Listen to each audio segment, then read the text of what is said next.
የቬንዙዌላ ጳጳሳት የመልሶ ማቋቋም ስራ ከቸልተኝነትና ከሙስና የጸዳ እንዲሆን ጥሪ ያቀረቡ።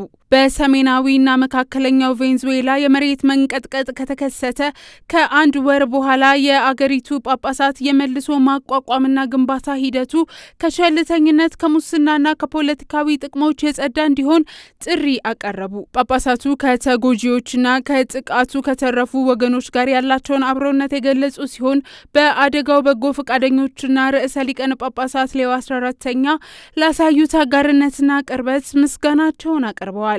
ጳጳሳቱ የተስፋ ምስክሮች ነን በሚል መሪ ቃል ባወጡት መግለጫ አደጋው ቬንዙዌላ ውስጥ ቀደም ሲል የነበረውን አስቸጋሪ ማህበራዊ፣ ፖለቲካዊና ኢኮኖሚያዊ ሁኔታ የበለጠ እንዳባባሰው ገልጸው የመልሶ ማቋቋም ስራው እንደገና የሰዎችን ሕይወት አደጋ ላይ በሚጥል ፖለቲካዊ ጥቅም ወይም ሙስና መመራት የለበትም ሲሉ አጥብቀው አሳስበዋል። ጳጳሳቱ በመግለጫቸው የመንግስት ተቋማት ለአደጋው የሰጡት ምላሽ በቂ ያለመሆኑን በመጥቀስ ስጋታቸውን የገለጹ ሲሆን ተፈጥሯዊ አደጋዎች አስቀድመው የማይገመቱ ቢሆንም የመንግስት ባለስልጣናት ግን እንደዚህ ያሉ አደጋዎችን ለመጋፈጥ ዝግጁ የመሆን ግዴታ አለባቸው በማለት መልእክታቸውን አስተላልፈዋል። ከውጭ ሀገራት የመጡ በርካታ ሰዎችን ጨምሮ በጎ ፈቃደኞችን ያመሰገነው የጳጳሳቱ መግለጫ እነዚህ ወገኖች ሁሉም የሰው ልጅ ወንድምና እህት መሆኑን ያረጋገጡበት አጋጣሚ እንደነበር ገልጸው በዓለም አቀፍ ካሪታስ በኩል ለቀረበው ሰብአዊ እርዳታ የላቀ ምስጋናቸውን አቅርበዋል።